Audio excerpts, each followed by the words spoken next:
RDC Zamberanguya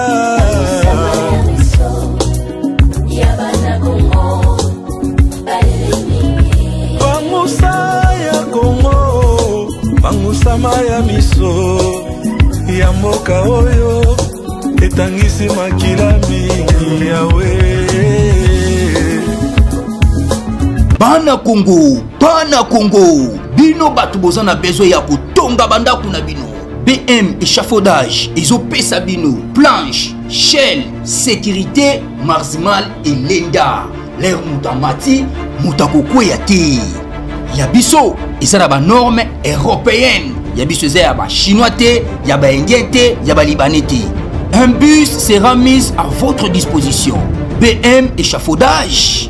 Plus de 3500 mètres disponibles. Contact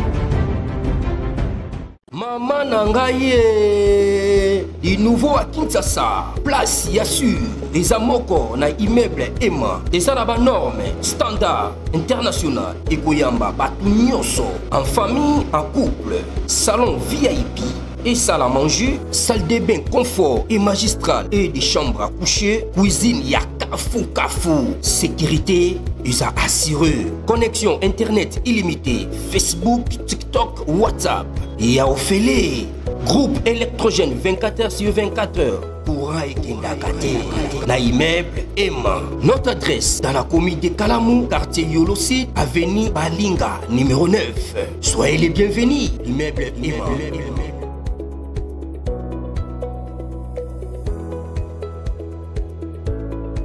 Bote bandeko balandi ya magazine d'actualité Christian chez vous bisika noso bozwi libaku ya kolanda biso mokolo ya lelo tozali lelo le 11 novembre 2025.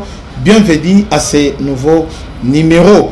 Kagame tombe dans son propre piège. Il pensait qu'il est malin, mais akutani penza na kelele na diplomatie.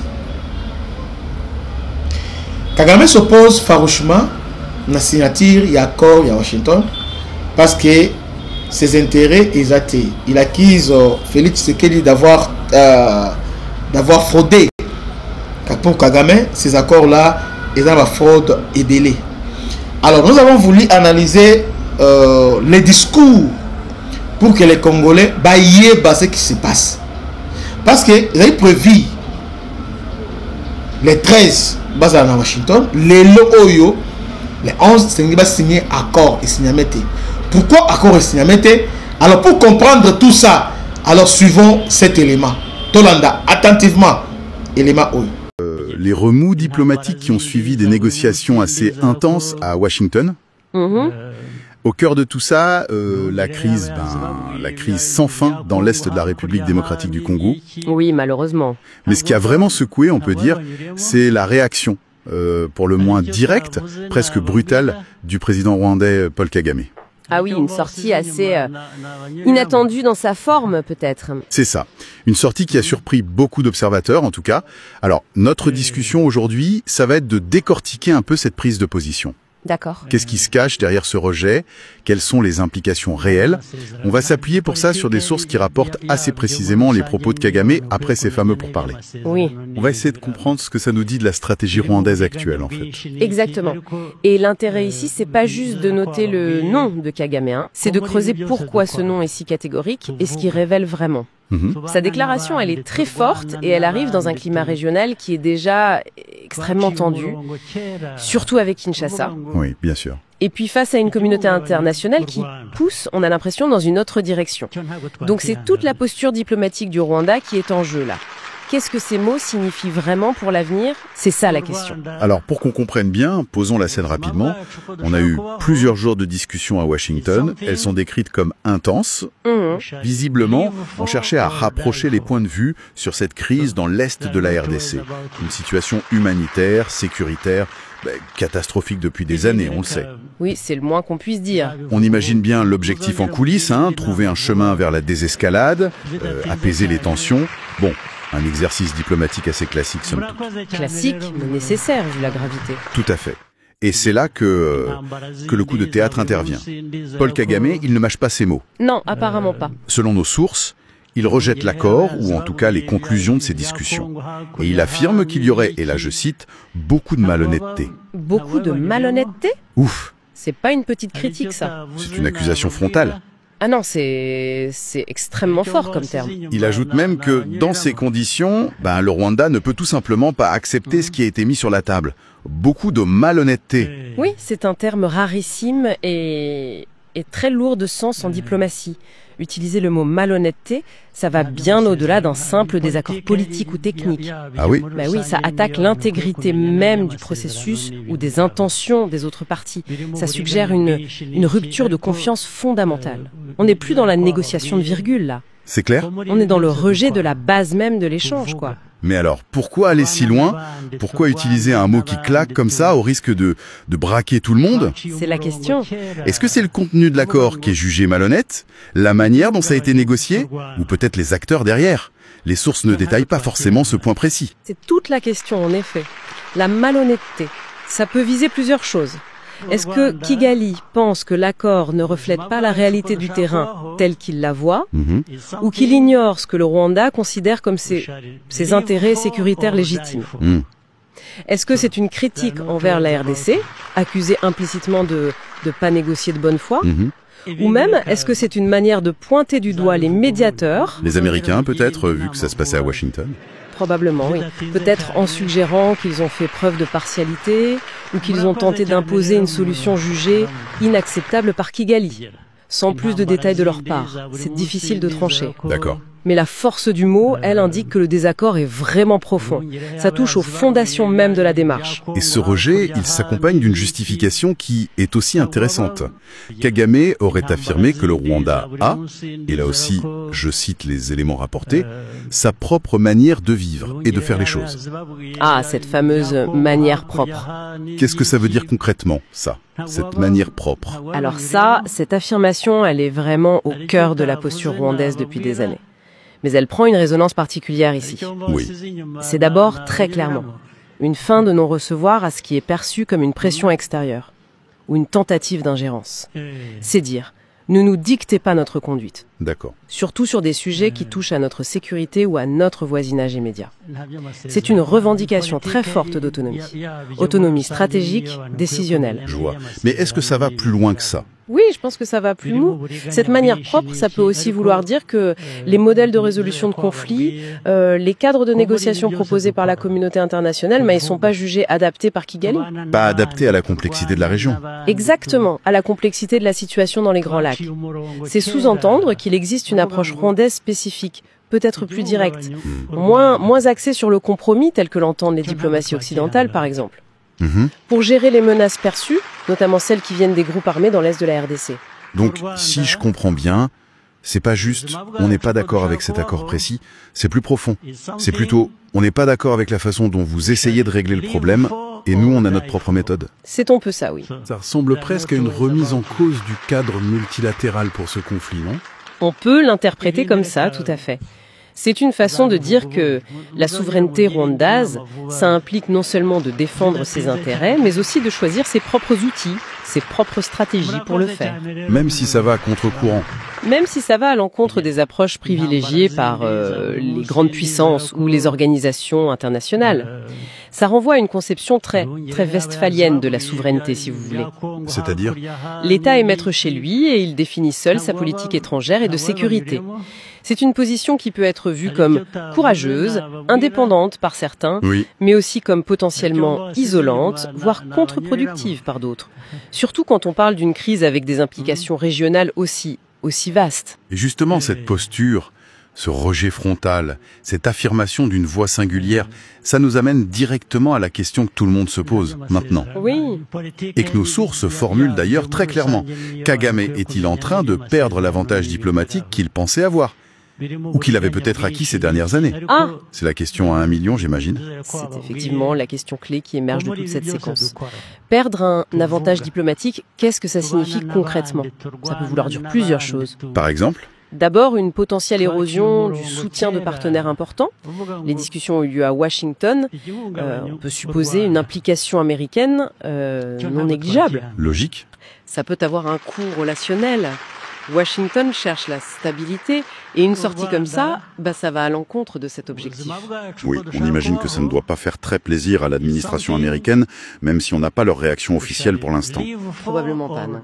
Mais au-delà des États-Unis, il y a aussi la dynamique régionale, j'imagine. Absolument. C'est le deuxième point, la dynamique régionale. Les sources rappellent que les tensions entre Kigali et Kinshasa restent fortes. Rejeter une initiative de paix, même si on la juge imparfaite, ça peut être interprété par certains comme un manque de volonté de trouver une solution négociée. Et donc, ça pourrait, paradoxalement, renforcer la position de la RDC auprès de certains acteurs internationaux. Ah oui. Comment ça? Il pourrait voir Kinshasa comme la partie la plus constructive dans cette affaire à ce moment précis. Ça peut modifier l'équilibre des perceptions, voyez? Je vois. C'est un jeu d'équilibriste assez complexe en fait. D'un côté affirmer sa force, son indépendance, oui, et de l'autre risquer de passer pour celui qui bloque tout. C'est exactement ça. Et troisièmement, il y a la pression de la communauté internationale en large. Nos sources indiquent clairement un consensus international en faveur d'une désescalade. Oui. La position de Kagame apparaît donc en décalage, voire en opposition frontale avec cet appel général à l'apaisement. La grande inconnue, c'est de savoir si cette fermeté va consolider sa base, le présenter comme un leader inflexible qui défend les intérêts rwandais contre vents et marées, ou l'inverse. Ou si, au contraire, elle va accentuer son isolement sur la scène internationale. Mais est-ce qu'on peut vraiment parler d'isolement? Le Rwanda a souvent joué une carte très, très singulière sur la scène internationale. C'est vrai. Et ça ne l'a pas toujours affaibli. Au contraire. Certains pourraient même dire que c'est une démonstration de force. Une manière de dire « on est incontournable et vous devrez faire avec notre vision des choses ». C'est une interprétation possible, bien sûr. Et c'est peut-être même le calcul fait à Kigali. C'est-à-dire? L'idée serait que la position stratégique du Rwanda, son rôle militaire régional perçu, son influence dans certains réseaux, sont telles que les partenaires internationaux, même s'ils sont irrités, ne pourront pas se passer de dialoguer avec lui. Un pari sur la réalité politique, en somme. Exactement. Un pari sur la réalité politique, la force et les intérêts qui primeraient sur les principes diplomatiques ou les appels à la coopération. C'est une stratégie qui a pu fonctionner par le passé, c'est indéniable. Mais est-ce que c'est encore valable aujourd'hui? C'est là que ça se complique. Le contexte évolue. La crise dans l'est de la RDC atteint des niveaux de gravité humanitaire et sécuritaire qui mobilisent de plus en plus l'attention et l'inquiétude internationale. La pression monte. Oui, la pression pour des résultats concrets en matière de paix, de stabilisation, elle est forte. Et dans ce contexte, une posture perçue comme obstructionniste pourrait avoir des conséquences plus tangibles qu'auparavant.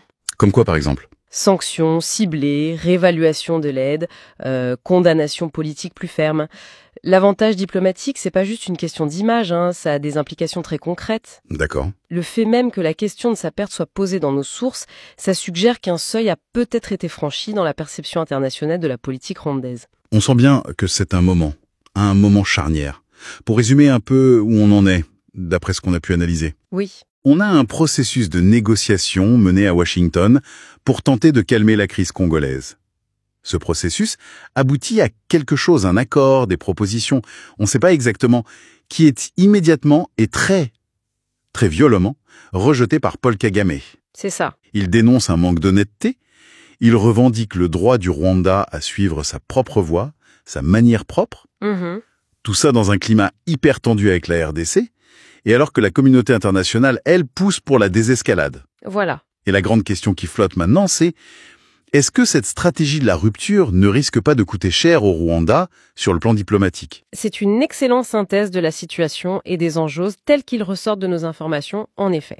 Si on doit vraiment distiller les points cruciaux à retenir de cette affaire pour l'instant... Oui, allons-y. Premièrement, ce rejet frontal et l'utilisation du terme « malhonnête » par Kagame, c'est un signal diplomatique d'une rare intensité. Ça marque une potentielle rupture avec les cadres de discussion habituels. D'accord. Premier point. Deuxièmement, cette justification basée sur la manière propre du Rwanda. Ce n'est pas anodin, c'est une réaffirmation forte de souveraineté, d'autonomie stratégique, et ça pose la question de la compatibilité de l'approche rwandaise avec les efforts de médiation internationaux. Ça interroge, oui. Ça interroge sur la volonté réelle de s'insérer dans un schéma de résolution multilatérale, en fait. Ok, deuxième point. Et le troisième ? Et troisièmement, c'est l'interrogation centrale sur l'avenir de l'influence diplomatique rwandaise.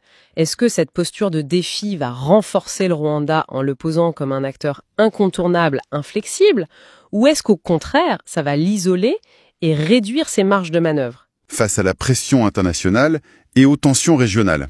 Exactement. La réponse, elle n'est pas écrite d'avance. Elle dépendra beaucoup des réactions en chaîne des autres acteurs. Kinshasa, les pays voisins, les États-Unis, l'Union africaine, l'ONU. Tout à fait. Et ça ouvre une dernière porte de réflexion. Une question un peu vertigineuse pour conclure notre échange. Je vous écoute. Au-delà de savoir si Kagame gagne ou perd des points sur l'échiquier diplomatique, ce qui est déjà énorme en soi, cette posture soulève une interrogation encore plus fondamentale. Laquelle? Si la voie de la médiation internationale, incarnée par ces discussions de Washington, est rejetée de manière aussi catégorique, quelle est l'alternative pour le Rwanda? Quelle est la prochaine étape envisagée par Kigali dans ce conflit? S'il revendique une manière propre d'agir, en quoi consiste-t-elle concrètement? Et comment compte-t-il la mettre en œuvre, potentiellement en dehors des cadres de négociation établis? C'est une excellente question. Ça laisse vraiment songeur sur la trajectoire future et sur les risques potentiels d'escalade ou d'une approche encore plus unilatérale dans cette région déjà si meurtrie. Absolument. Une question qui va sans aucun doute nous tenir en haleine dans les temps à venir. Voilà, vous avez tout compris. C'est par cet élément que nous mettons un point final à ce nouveau numéro. Que Dieu bénisse. À la prochaine. Ciao.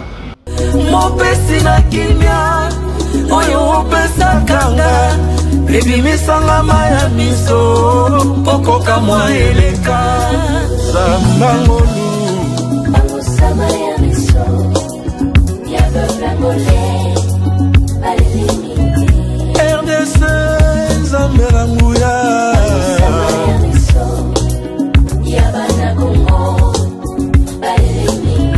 Bamusa ya Kongo Bangusama ya miso ya mboka oyo etangisi makila mingi yawe